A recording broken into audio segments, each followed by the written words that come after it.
Okay ये doubt आया है वेक्टर्स के मॉड्यूल से एक्सरसाइज 1 क्वेश्चन नंबर 2। सिंपल सा क्वेश्चन है। ये एक हमें डायग्राम दिया हुआ है, इसमें 5 वेक्टर्स उन्होंने डिफ़ाइन किए हुए हैं, A vector, B vector, C vector, D vector, E vector, और हमें ई वेक्टर की वैल्यू डिटरमाइन करनी है।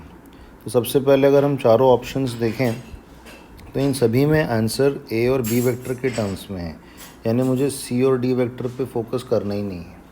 ठीक है, तो अगर मैं ए वेक्टर, बी वेक्टर और ई वेक्टर को देखूं तो ये गिवन फिगर में राइट हैंड साइड पे ये एक फिगर बन रहा है, डायग्राम बन रहा है ये। तो इसको मैंने कन्वीनियंस के लिए अलग से यहाँ पे देखो इस तरह से ड्रॉ कर लिया। तो इसके आगे अब मैं दो मेथड्स फॉलो कर रहा हूँ इसको सॉल्व करने के लिए। वो कहने की बात है, इफ़ेक्टिवली वो एक ही बात है, सेम ही मेथड है वो।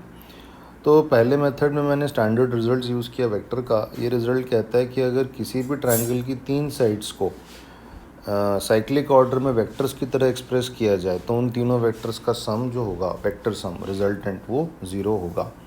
तो ये हमारा ट्रायंगल है, ट्रायंगल की तीनों साइड्स को एज वेक्टर्स रिप्रेजेंट करना है और साइक्लिक ऑर्डर में करना है।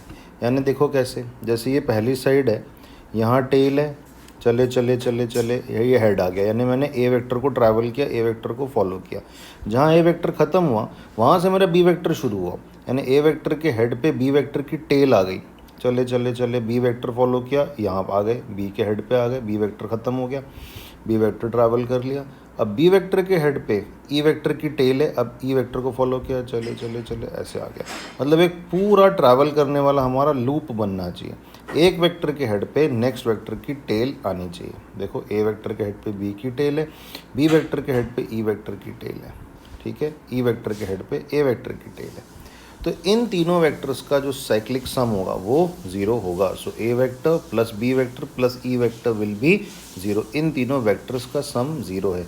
मैं ये नहीं कह रहा हूँ कि ये जो ट्रायंगल है इसकी 3 साइड्स का सम 0 है, वो तो नॉन ज़ीरो होगा ना, क्योंकि ट्रायंगल है तो तीनों साइड्स की कुछ तो लेंथ होगी, उसको सेंटीमीटर्स में ऐड करेंगे तो 0 थोड़ी आएगा। वेक्टर्स को ऐड करेंगे, वेक्टर्स का रिजल्टेंट लेंगे तो 0 आएगा। ठीक है, so 3 sides of a triangle when represented as vectors in cyclic order then their vector sum will be 0। तो यहाँ से हमारा ई वेक्टर आ गया, ऑप्शन डी इज़ करेक्ट। ठीक है, एक ये मेथड हो गया हमारा। आप चाहें तो पॉज करके इसको लिख सकते हैं। दूसरा तरीका जो बच्चों है वो इसी क्वेश्चन को, इसी फिगर को, इसी सिचुएशन को ट्रायंगल लॉ से अप्रोच करने वाला है। ठीक है, ट्रायंगल लॉ वेक्टर एडिशन क्या कहता है? ठीक है, दो वेक्टर्स का हमें सम निकालना सिखाता है वो। तो अब यहाँ पे आप देखो जो गिवन फिगर है वो इस तरीके का है। मैंने क्या किया कि इस ई वेक्टर को रिवर्स कर दिया, यानी जो इसका हेड था वहाँ टेल कर दी, जहाँ पे इसका टेल था वहाँ पे हेड कर दी। तो आपको पता है इससे क्या होता है, अगर वेक्टर का नेगेटिव क्या होता है, किसी भी वेक्टर में एक माइनस का साइन आगे लगा दें तो उसका क्या मतलब होता है?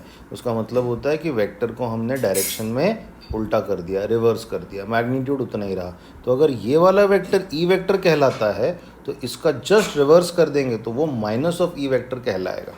ठीक है, अब आप इस वाले ट्रायंगल को देखिए, ए वेक्टर, बी वेक्टर, ए वेक्टर ड्रॉ हुआ है, उसके हेड पे बी वेक्टर की टेल आ गई।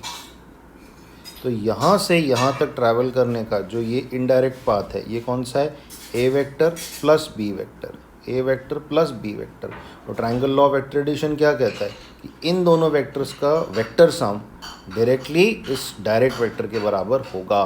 देखो यहाँ से यहाँ तक अगर आप इनडायरेक्टली घूम के जाते हो तो ए वेक्टर फिर बी वेक्टर को फॉलो कर रहे हो, और सीधे जाते हो तो माइनस ऑफ ई वेक्टर को फॉलो कर रहे हो, यानी A vector plus B vector must be equal to minus of E vector.